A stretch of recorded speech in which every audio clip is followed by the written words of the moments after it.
Are there any other things you want to talk about, spoiler free, before we get rolling? Nah, we got to talk about. We got to get in. Okay. We got to pull down the curtain, dude. At this point in time, there will be spoilers. I'm gonna. Seth, if you actually wouldn't mind, would you put in some like spoilers incoming for Last of Us Part 2 in chat so people know? We are about to walk into spoiler cast territory for The Last of Us Part 2, where I'm going to give you a minute starting now because it just hit 8:24. So if you are not wanting to be spoiled on The Last of Us Part 2, go away for about 15 to 20 minutes, come back for the post show, but go away right now. You do not want to be spoiled for this.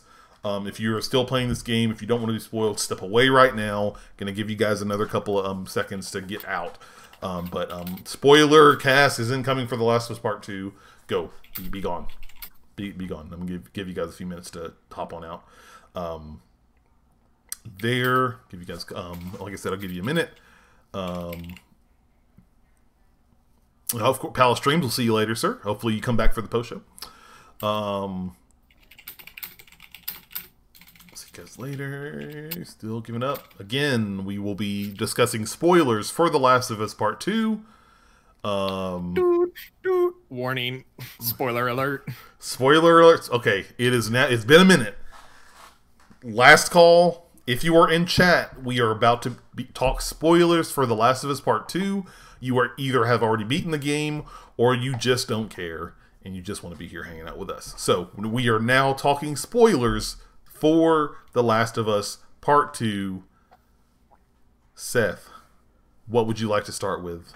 Oh, man. Let me talk about how I almost put this game down 12 hours in. When they straight up Kojima ass Metal Gear 2. No, you're not playing. No, hey, Ellie. No, Ellie's out. We have Ellie 2 coming now. I was like, what are they doing? I was so like, I think I took a 2-day break from the game. And really? I was power playing. I was so turned off when they did the switch from Ellie to Anna. Abby, sorry. When they switched from Ellie to Abby, because I quite honestly didn't care. Like, I really don't care who this person is. Now, I finished the 12 hours, and I think that Abby's section of the game is really fantastic. And honestly, what made that game really stick for me in a lot of ways, because it explores something totally different, right? It's a totally different approach to this end of the world. And after going through 12 hours of Hate Fest 2020, it was actually nice to get, and I was like, oh, actually, like, A, Abby is not fazed by what she did. B, she is more focused on, like, trying to help, or deal with a situation. Very early on, she's basically, like, thrown off by the scars, right? And it kind of plunged into this unexpected adventure, right? And then from there, it just kind of builds onward and onward. And it does that thing that I really hate, where you do something really bad in a game, and then they spend the next 12 hours explaining how bad it was. So, like, all the aquarium stuff that happens right at the end of Ellie's first play, you get through and you're like, oh no, oh Ellie, what did you do? What did you do to these poor people? It was soul crushing. But like, what did you think? What did you think about the Metal Gear? The switch, because I thought it happened at the beginning, and then I wasn't necessarily expecting it, but I'm like, okay, it might be another quick little playthrough. But then when I started looking at her equipment, oh, okay, we're playing as Abby. Like, this is The Last of Us Part 2, Section 2. Like, this is another as soon as I saw there were new guns and new upgrade trees, I was like, oh god, that's where I was like, oh no. Yeah, we're playing like it.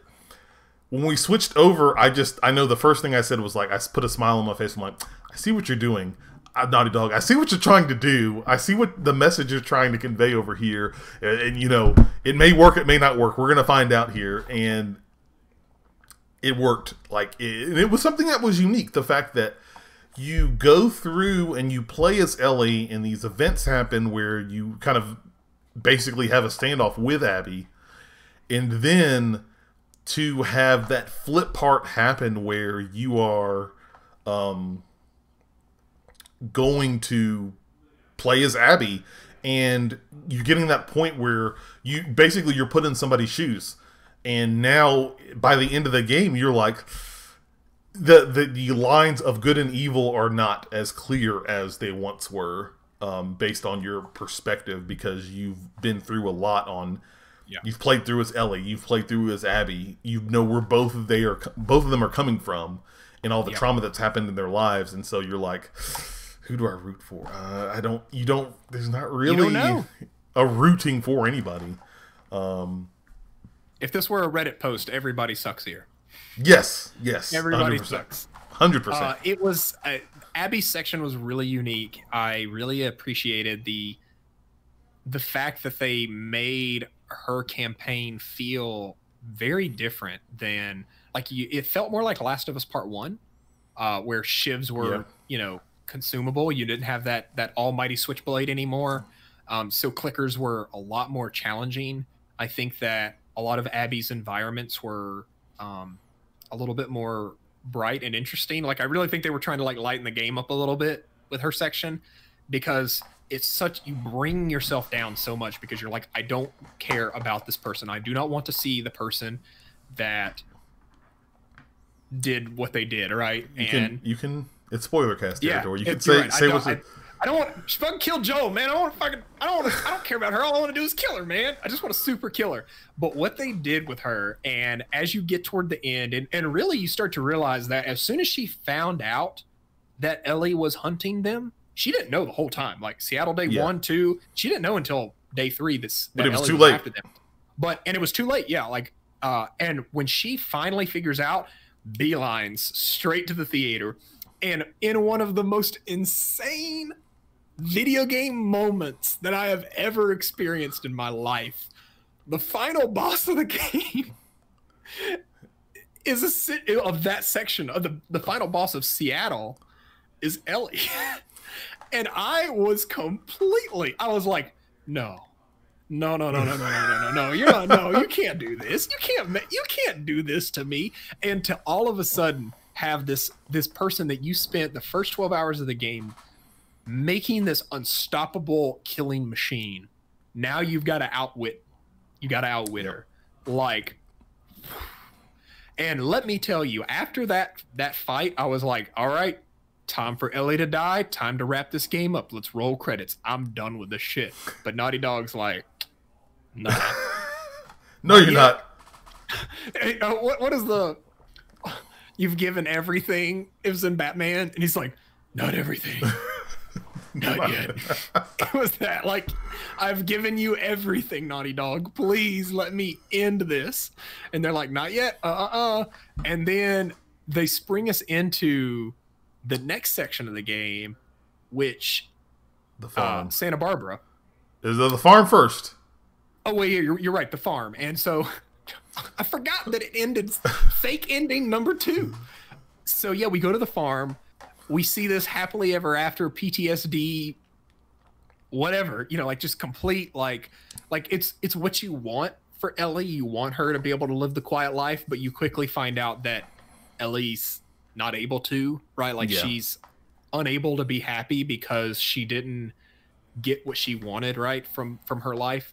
And then to see what happens there, I thought Tommy was dead. I seriously thought Tommy was dead. Yeah, I thought I'm like, oh dude, they shot Tommy. Oh god. Yeah, I because they just Jesse was so abrupt, right? And I was like, Tommy's got to be dead too from the theater encounter. Oh yeah. And so they gotta. So when I saw him, I was like, what the heck is going on here? But then he's got the limp, and so you kind of pick up on the fact that he's not in fitting form anymore, right? So he's not the sniper that you fought as Abby, right? That amazing sniper fight, which was probably one of the best sniper fights in a video game. I can't think of a better section of facing a sniper. I know Last of Us Part 1 had one of those, but this one was so much more interesting and intriguing. What about you? I've been spewing. You tell me, spoiler territory. What were you feeling? So, spoilers on The Last of Us Part 2. A lot of stuff I echo with you. You know, God, we're about to kill Ellie. Oh, nope. Okay, we let her live. The game is over. We have a quick epilogue and everything's done. Nope, we're going to cut to the farm. Man, this is longer than I expected it to be. We're done. Nope, we're going to go to Santa Barbara and try and find Ellie for Abby for the last time. Okay, we're almost done. Now we're going to go back to the farm. Okay, now we're done. Now it's over. Yeah. It's done. And I think that, like I said in the spoiler-free section, like, Naughty Dog really does a great job of the story they tell and the parallels they tell, that by the end you are basically like Ellie, the end, the final fight in Santa Barbara, when you're on the, like, you know, people always wondered, like, why is there a boat on this water at the beginning of the game? You find out at the end. And that battle was probably, like, that was the most intense it was. Like, it's bare knuckle brawls, fighting, and then that they do such a great job when Ellie has Abby in the water and holding her down. Yep. And then you've seen her, like, anytime they have these flashes of Joel and he's dead and she's like gets upset and angry and wants revenge, but that one time she gets that flash of him on the porch. And have a happier moment when they reconcile, and then she's like, just get out of here, and lets her go and lets her walk off. You know, the parallels between Abby and Lev compared with Joel and Ellie in the first game, and how kind of Abby has kind of taken Lev, this young child that's not really hers, like, under her wing to take care of. And I mean, there's so many things, like, we wouldn't have enough time to talk about them. Like, I definitely want to talk about, like, all the flashback scenes, like the moment that I was expecting to happen, but I thought was going to be towards the end when Ellie finds out. You know, they kind of build up in those flashbacks where Ellie's kind of questioning every year until about, like, what really happened in Utah with Joel and the Fireflies, and then finally just going out there for herself and finding out, and then confronting Joel about it, and kind of like where you think that they broke it off and she basically said, "Fuck you, don't ever talk to me again," and you think that's the last thing she said to him. And then, but then you realize you've been playing the game the whole time. Yes. And it's, oh man, what a great way to do that. Because I knew it had to happen. I was like, you're not gonna make a sequel and not have Ellie find the truth, right? Yeah, agreed. But how are you gonna do it? Are you gonna build up to it, to this big finale? I had a weird theory at one point that you were gonna fight Joel in this game, right? Like, you were gonna try and kill Joel, and like Joel might be a boss battle, which I'm glad they didn't do that. That's stupid. I'm not a writer for The Last of Us, but I think what they did was so good. Also, museum, my heart. The museum. Being in Huntsville, the museum hit me right here. Like, so good. And I think that game blended flashbacks so well. Like, I pick on Naughty Dog sometimes because they lean on flashbacks so heavily. Yeah. And that Uncharted 4 was pretty bad about it. Like, they really love to flash back in Uncharted 4, and I'd say they did it more in this game, but also they did it in such a way where each flashback really added to, like, the one with Abby, when you first switch to Abby and you find out, like, who the fuck is Abby? Like, who is this woman? And you're like, oh no, it's her. Oh no, she's the one. And it's just so interesting to find out. Like, I love a flashback is effective when it changes the entire context for everything you've consumed so far, right? And I think each one of their flashbacks does a great job of that, where when you finish that flashback, you now have a whole new concept for how everything's gone so far. Also, it is amazing to me that space pen stays on that backpack, man. I was thinking the same thing. I'm like, how is it possible? It stays on that backpack. But no, it's the museum section probably wins, like, most feels, but I have to talk real quick about the Scar Island. Okay. Dude, the Scar Island was insanity. Like, I can't think of another, like, maybe the truck chase from Uncharted 4, from just like bombasticness, but Yeah. this was way bigger. This felt like the end of a Halo game. Like, fire everywhere. Like, yeah, it was like just complete destruction all around you as you just see this war raging. And I think it does so well because you're not like a vanguard in the war. Like, you're not leading the charge. You're not here to fight. You are trying to get out of there, right? Like, it is a GTFO situation. Yep. And I love that section on horseback. And then you're having to fight. You fight Bruno, the big boy.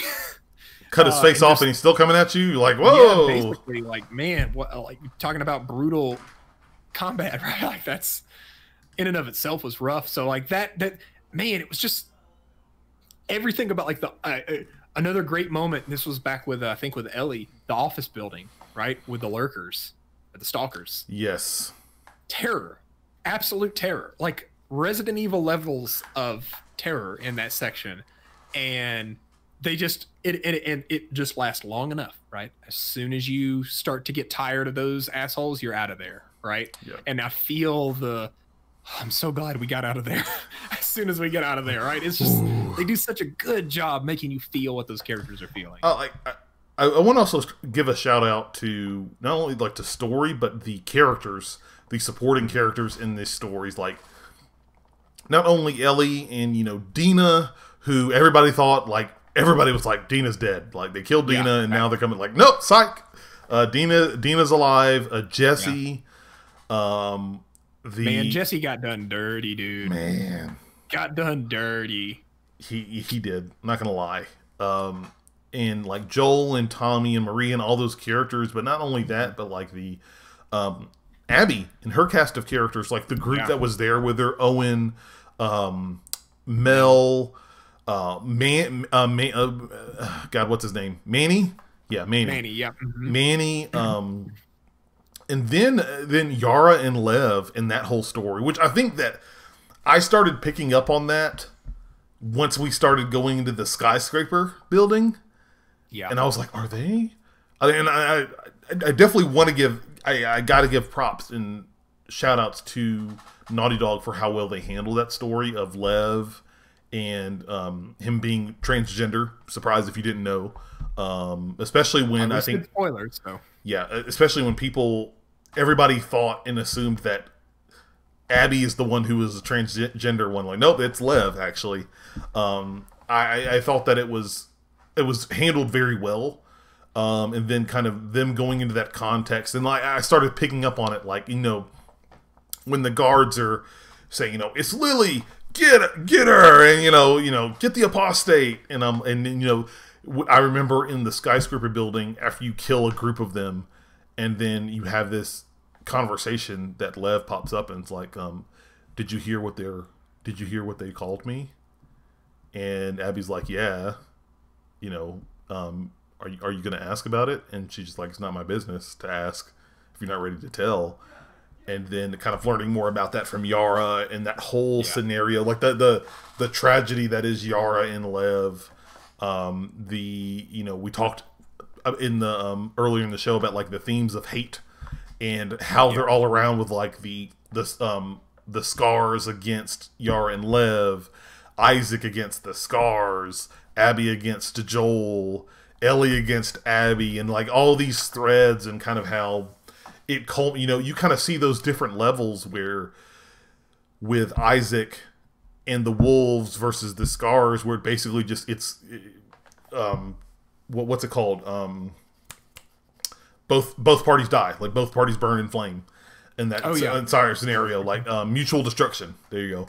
Yeah. When Abby and Ellie playing this back and forth, and then really Abby learning over time that that's not what she wants, and she, you know, that hate cost her all of her, basically that hate cost her friends. She got Joel, but it cost her friends. It cost her a relationship with somebody she truly loved, but never really saw it because she was so consumed by hate. Ellie in the fact of like she was so focused on revenge, but when she was right there and it was right in her hands, she let it go because of her feelings towards Joel and the last words and comments that they spoke to each other about. And Yara and Lev and the themes of loss, when you hate and how hate could cost you everything and you end up with nothing. And you see, like with Abby, you see this cycle start again that Ellie went through, right? Where Ellie was seeking vengeance because someone she loved was wrong, right? And then that super powerful scene where Abby is like, "You're my people," right? And she makes that decision. She's now pissed off all these scars, and like she's gonna have to deal with that forever, right? And like Abby will very most likely die because of the decision she made concerning the scars, right? But she knows that, and she doesn't really recognize that she did that with Joel, but she knows that now she is, even if she survives that. And I don't remember this. Did they say she was bit? Who? Abby? Yeah, when you were at the Rattler's place, did they say that Abby was bit, or did they just put her up to die? I can't remember. Abby or Ellie? Abby. No, she wasn't. They just captured her. Wasn't. Okay, they just captured her. Okay. So, and then, so we moved past that into, like, the farm area and then later to Santa Barbara. And Santa Barbara, man, I'm going to be honest with you. If Santa Barbara ended right where it needed to, if it had gone on much longer, I might have dropped off that game. I told you I was ready for that game to end, and Santa Barbara got in this, like, I would say that of the areas of that game, I liked Santa Barbara the least because I felt like they leaned way too heavily on action combat in that section. I think that this is the only criticism I really have of the game. Two criticisms, really. One is that I think that Naughty Dog has a real tendency to lean on action sequences toward the end of their game, and not the right kind of action sequences. One of my favorite action sequences was the carjacking that you do with Ellie and Jesse, where you steal the car. Oh yeah, that was crazy. One of my favorite action sequences in the game, and it's just so frantic and crazy. And then it ends pretty quickly, but like the section was like really high energy.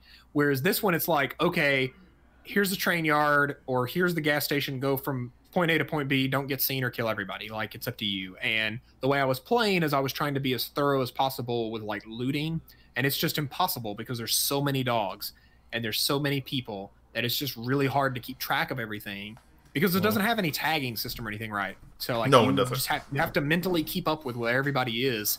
And speaking of dogs and whatnot, like, I think that it was really interesting. I think there were maybe 6 dogs in Seattle when you played as Ellie, and like I remember trying to count, and there was like probably like 6 to 10 dogs. Each one had a name, right? They always said like, "Oh no, Gus," or "Oh no, Rover," or whatever.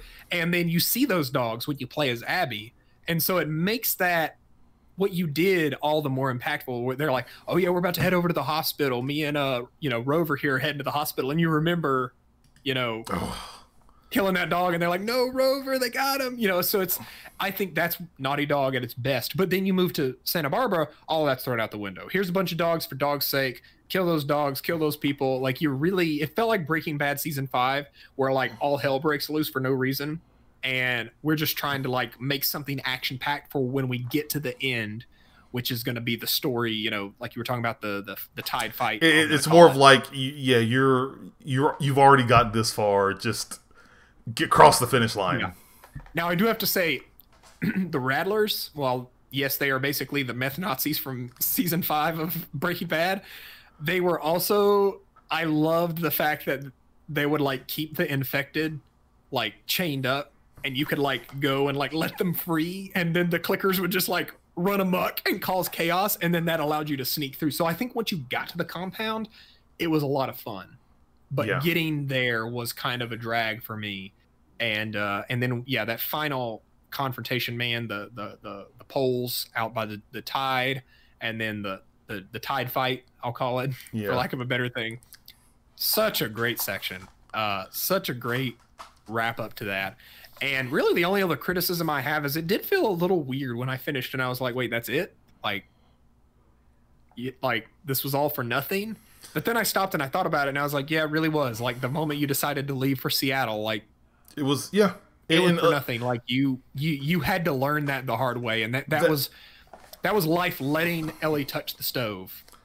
The point I actually liked, I agree with your point. Like at the end when Ellie gets back after Santa Barbara, after everything, and you know you've had these moments where you play this guitar and you start like Joel teaches you that song at the beginning, and then she goes into the house, it's empty, Dina's gone. You have the guitar, and she tries to play it, and like her 2 fingers are gone. These 2 fingers are gone, and she tries to play that song that Ellie taught her that she loved so much, and Joel taught her how to play the guitar, and because her fingers are gone, because she went and continued to seek vengeance, she can't play the song anymore. And she kind of just, when she lays it down and just leaves and goes off to do whatever Naughty Dog is saying she's going to do. And I thought that was a pretty powerful moment. They shouldn't say anything. There should be no DLC for this game. It's done. Like, that was that farmhouse wrap up. And as soon as I walked in, I was like, oh no. Oh no. Yeah, she really did a ruin. Like, making that second choice, right? She was given an opportunity to salvage her life. And then she made that second choice to go to Santa Barbara. And that was what did it for her, right? And now she's come back, and it's, you know, yep. Her life is never going to be that happy ending that I think we all wanted for her. But she doesn't deserve at this point, right? Like, she really doesn't deserve that happy ending because she made so many horrible choices along the way. But yep. all in all, the cost you have to pay for, the cost you pay for revenge and hate. Yeah. So truly. Yeah. Whew. Masterpiece. Anything else you have to say on No, I think I've got to talk about everything, man. I just like what a Metal Gear Sons of Liberty ass. I was not expecting it, man. Like, and what a bold move to do that. And we poke fun and talk a lot about this kind of stuff on Console Wars, but like I want games like this on more platforms. I want more. I don't want to have to wait 7 years for another thing like this. I want to feel that. Yeah, agreed. I want my Assassin's Creed to look at this and to be like, we need to be doing that. Like, this is what we need to be doing with our game, right? Like, I want Initiative, whatever they're working on, to be thinking about this kind of stuff because, man, this game is just so top tier. It is SS plus rank. Yeah. Such a good game. Well, with that being said, guys, that's going to be it for the main show here of episode 13 on the Rocket Punch Show. Remember, if you're still tuning in, we're actually going to switch offline and then online real quick to jump into the post show here and kind of just basically shoot the shit here and just goof off and have fun. The post show is sub only, so if you are watching and you have not subbed, go ahead and do that now, either with your free Prime sub or just a regular sub, and then when we go live, you should be able to jump right back in here and chat with us. Yep. But if you're not subbed to us here and you're good, thank you guys for watching us here. If you're a Patreon subscriber, you'll get the post show probably Tuesday when the main show goes live, so you'll still be able to check that out. But other than that, guys, if you're just tuning in, you're hanging out, thank you guys so much. We appreciate your guys' continued support. And thanks for having me. I'm excited to be back. I was going to say, like, give another shout out to Seth here. We're glad to have you back, man. We really are. I'm doing some tooling here, so talk to the people. Talk to the people. We're seeing how the what is the phrase that goes with this? We're seeing how the sausage is made. Is that it? Yes. There we go. We're seeing how the sausage is made. No, I'm so excited to be back on the show. This is something you came to me a couple weeks ago and wanted to talk about it, and I thought about it and I was like, I love talking about games with you. I love what you guys have built. You and Will have built with Rocket Punch, and we all started it kind of together. And then, I decided to walk away from it a little bit, and then you and Will just took it to the next level, right? We went from, like, when I was here, it was Dragon Ball, and then the Rocket Punch post Seth became Dragon Ball Z, right? That's where it really hit its stride and where you really you fell in love with people.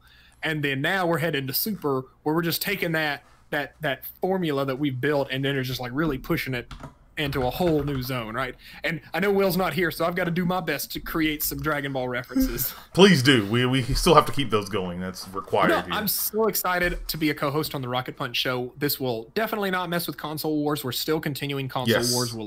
We will be watching the Xbox event when it happens in the later this month in July. We will be doing every single month between now and the end of the year. We're going to be talking about next-gen consoles on that show. But this show is going to be more focused about reacting and analyzing news in the moment. And then with our topics, we're going to be trying to pick topics that are unique and interesting and something that you guys would want to listen to and hear more about. So if you have ideas for topics, please drop them here in chat. Send us a tweet at Rocket Punch Go.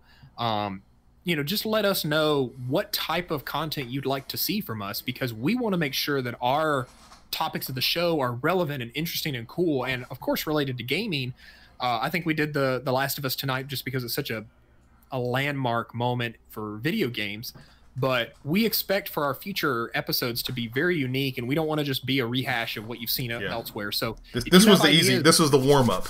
This was easy. Yeah, this was like, let's make sure Discord works and that this system works for live streaming. But I feel great about it. I'm so excited to be back on board, and I can't wait for what's next. So yeah, I agree. We're glad to have you here. I'm glad you're helping out with the Rocket Punch show. There and helping out. Remember, guys, as well, if you want to check out all the new stuff that's coming with Rocket Punch and where we're heading now that I'm the guy at the wheel here, head over to our Discord channel. You can see the cliff notes there, or you can watch the video on our Twitch archive and check out all the stuff I talked about earlier today in the stream.